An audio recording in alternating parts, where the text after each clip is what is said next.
Viewers, today I Dweep Modi from Modi Academy. Today we are going to learn about question number 5 of class 9 exercise 14.2. ठीक है, तो बहुत सारे videos होंगे, बहुत सारे हमारे चैनल पे आपको मिल जाएंगे। चैप्टर नंबर 14 स्टैटिस्टिक्स के पार्ट 1 एंड क्वेश्चन नंबर 4 का वीडियो। ठीक है, सो इफ अब तक आपने सब्सक्राइब नहीं किया है तो subscribe Modi academy and like the video after watching full video. ठीक है, सो देखो क्वेश्चन नंबर 5 है ना, तो क्वेश्चन नंबर 5 हमें क्या बोला गया है? तो question number 5 is given that a study of the conducted to find out the concentration of sulfur dioxide in the air imparts पर मिलियन, मतलब क्या है ना, पार्ट्स पर मिलियन हमारे जो क्वांटिटी होता है ना, जो डस्ट होता है, कार्बन डाइऑक्साइड होता है, सल्फर डाइऑक्साइड होता है, तो वो इसमें मेजर किया जाता है। ठीक है, so the data obtain was 30 days is as follow, मतलब कि 30 डेज का डेटा आपको इधर गिवन है। ठीक है, सो हमको क्या करना है कि हमको एक तो टेबल बनाना है। So make a grouped frequency distribution table of class intervals in 0.00 to 0.04 and 0.04 to 0.08।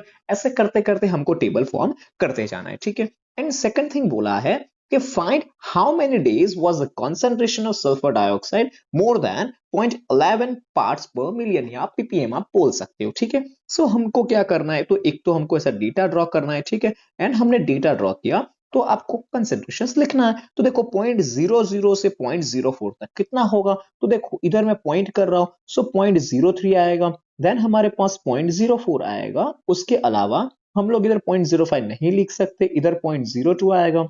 Then हम लोग आगे जाते हैं तो क्या होगा, क्योंकि इट विल बी ओनली 0.01 हो जाएगा। देन हमारे पास आगे जाएंगे तो इट विल बी 0.01 हो जाएगा एंड 0.4 हो जाएगा। ठीक है, तो देखो डॉट्स हम लोग गिन लेते हैं, तो देखो 1 2 3 4, देन इट विल बी 5। ठीक है, तो देखो हमारे पास इसमें कुछ ना कुछ हमने गलती किया कर दिया होगा, बिकॉज देखो 0.03 है, चलो ठीक है, 0.04 है, तो 0.04 आपको इसमें नहीं काउंट कर सकते। क्यों? बिकॉज आप लोग करोगे तो वो लोअर लिमिट हो गया ना, upper limit and lower limit, तो लोअर लिमिट में काउंट नहीं हो सकता है, तो इसको हम लोग नहीं करेंगे। सो हमारे पास total 1 2 3 and 4, total number of observation 0.00 से 0.04, it will be equals to क्या हो जाएगा, इट विल बी 4 हो जाएगा। ठीक है, इसके बाद हम लोग 0.04, हाँ तो अब 0.04 है ना, वो इसमें काउंट करना पड़ेगा। सो इसको कोई अलग साइन देते हैं, मतलब कि इसको ऐसे देते हैं अंडरलाइन करके, तो 0.04 इसमें आएगा। देन हम लोग का 0.08 नहीं आएगा ये टेबल में। ठीक है, सो 0.04 आएगा। देन हम लोग लिखते हैं तो 0.05 आएगा। देन हम लोग 0.06 आएगा। ठीक है, सो अब इसके बाद हम लोग नीचे जाते हैं तो क्या हो जाएगा, तो क्या हमारे पास 0.08 भी नहीं होगा, बिकॉज वो अब लोअर लिमिट हो जाएगा एंड वो हमको नहीं लिखना है। ठीक है, उसका मतलब कि अब हमारा डायरेक्टली हो जाएगा 0.06 वापस आएगा। ठीक है, एंड दूसरा बहुत कुछ आएगा नहीं, 0.04 आएगा, 0.07 आएगा, 0.05 एंड 0.07। ठीक है, तो बहुत सारा क्वांटिटी हो गया इधर, तो हम लोग इधर काउंट कर लेते हैं। So it will be, we can say हमारा जो आंसर होगा वो हमको पहले से गिन लेंगे। ठीक है, तो देखो फर्स्ट रो में तो हमारा कोई गलती नहीं हो रहा है, सेकंड रो में हम लोग गिनते हैं ना, तो क्या हो जाएगा, इधर 0.05 है एंड 0.6 हो जाएगा। थर्ड रो में हमारे पास गिनेंगे तो इट विल बी 0.07 है, वो भी आ जाएगा। ठीक है, एंड फोर्थ रो में हम लोग गिनते हैं तो कोई बाकी नहीं रह रहा, एंड फिफ्थ रो में तो आपको रीचेकिंग करते रहना पड़ेगा। सो इधर 1 2 3 4 5 6 7 8 9, तो हमारा total observation in 0.04 to 0.08, it will be equals to हमारे पास कितना हो जाएगा, 9 हो जाएगा। नाउ हम लोग अब आगे जाते हैं तो 0.08 टू 0.012, मतलब कि 0.08 से लेकर 0.012 में जाते हैं। ठीक है, तो इसका कोई अलग साइन करना पड़ेगा। सो हम लोग इसका अलग साइन ऐसा करते हैं, उसके बाजू में ऐसा क्रॉस करते हैं, तो 0.08 आएगा, इधर 0.08 आएगा, इधर 0.09 आएगा। ठीक है, तो ये फर्स्ट रो में 3 हो गया। अब हम लोग आगे जाते हैं ना, तो क्या हो जाएगा, इसमें तो कुछ लग ही नहीं रहा है, तो होगा ही नहीं। फिर उसके बाद हम लोग जाते हैं तो 0.12 तक है, मतलब कि 0.11 आएगा। ठीक है, एंड देन इधर भी 0.8 आएगा। उसके बाद हम लोग आगे जाते हैं तो इधर का 0.8 आएगा, देन इधर 0.10 आएगा, 0.9 आएगा। ठीक है, एंड देन इधर वापस 0.11, एंड बाकी तो कुछ रह ही नहीं रहा है। उसका मतलब कि जब हम लोग कैलकुलेट करते हैं तो 1 2 3, देन हमारे पास हो जाएगा 4, then it will be equals to हमारे पास 5, देन 6 7 8 एंड 9, तो हमारा टोटल 9 ऑब्जर्वेशंस हो गया। तो 0.08 और 0.12 के बीच में भी हमारा 9 ऑब्जर्वेशंस आंसर आ जाएगा।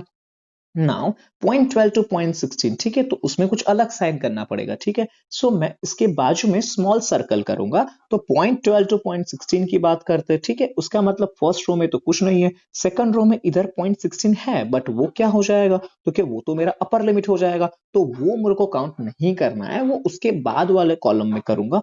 सो पॉइंट 16 नहीं आएगा, पॉइंट 18 नहीं, पॉइंट 20 भी नहीं आएगा। अब पहला तो इधर पॉइंट 12 आएगा, सबसे पहला नंबर पॉइंट 12। देन इधर क्या आएगा हमारे पास, पॉइंट 13 आएगा, चलो ठीक है।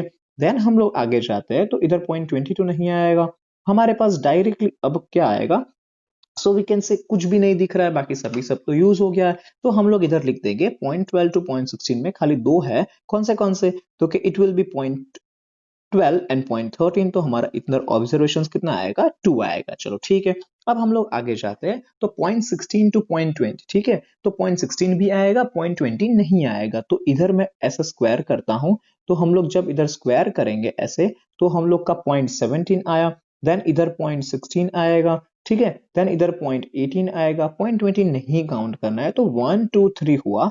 और हम लोग आगे देखते हैं, तो इधर वापस पॉइंट 18 आ रहा है, मतलब कि टोटल ऑब्जर्वेशन 4 हमको मिल रहा है। So it is total observation between point 16 to point 20 will be equals to हमारे पास 4 हो जाएगा, ठीक है। एंड हमारे पास लास्ट में पॉइंट 20 टू पॉइंट 24 की बात कर रहे हैं, मतलब कि पॉइंट 20 से ज्यादा और का तो पॉइंट 20 एग्जैक्टली, और पॉइंट 24 से कम, मतलब कि फर्स्ट रो में कुछ नहीं बच रहा है। सेकंड रो में हम लोग देखते हैं, तो उसमें पॉइंट 20 खाली बच रहा है, तो एक इधर आएगा ऑब्जर्वेशन। देन हम लोग इधर लिखेंगे, तो इधर एक ऑब्जर्वेशन आया, ठीक है, बाकी कुछ तो बचा ही नहीं है, तो इधर भी मैं कितना लिखूंगा, 2 लिख दूंगा, ठीक है। सो अब हमको 30 डेज का था, तो 30 हमारा आंसर समेशन होना चाहिए। तो देखो 4 प्लस 9 कितना होता है, 13, 13 प्लस 9 22, 22 प्लस 2 24, 24 प्लस 4 28 एंड 30, तो मेरा इधर ऑब्जर्वेशन भी क्या हो गया, तो कि मेरा इधर 30 हो गया, ठीक है। सो आप लोग ऐसे बोल सकते हो कि total number of observation equals to frequency हमारा हो गया। तो ये frequency distribution table question number 1 solve. Question number 2 क्या बोला है, क्योंकि पॉइंट 11 से कितना ज्यादा मेरे को पीपीएम कब अब मेरे को मिल रहा है, ठीक है, तो पॉइंट 11 काउंट नहीं करना है, पॉइंट 11 से ज्यादा ही कैलकुलेट करना है, ठीक है। सो देखो पॉइंट 11 से ज्यादा मतलब के पॉइंट 12, तो पॉइंट 12 देन पॉइंट ये और ये, तो तीन कॉलम्स हमारे ऐसे हैं जो पॉइंट 11 से ज्यादा है, मतलब कि क्या करूंगा, तो क्या मैं इन दोनों जो टेबल है, तीनों टेबल, उसका समेशन कर दूंगा। So I can write it that हमारा required numbers of days will be equals to क्या, तो क्या frequency of point 12 to point 16, मतलब कि इधर 2 आएगा, प्लस क्या तो कि मेरे पास 4 आएगा, प्लस क्या तो कि वापस 2 आएगा। So my answer will be equals to 2 plus 4 6 plus 2 मेरे पास 8 हो जाएगा। सो वी कैन से हमारे पास टोटल नंबर ऑफ 8 डेज है कि when my SO2 was more than हमारे पास पॉइंट 11 ppm बोल सकते हैं, ठीक है। सो ये हमारा क्वेश्चन नंबर 2 भी सॉल्व हो गया। So the questions are very very easy, but the main thing is we have to form this frequency distribution table very nicely, ठीक है। So this was presented by Modi Academy. If you like the video, subscribe the video and subscribe the channel Modi Academy and share the video with your friends so they can also understand how easy maths is. ठीक है? Thank you.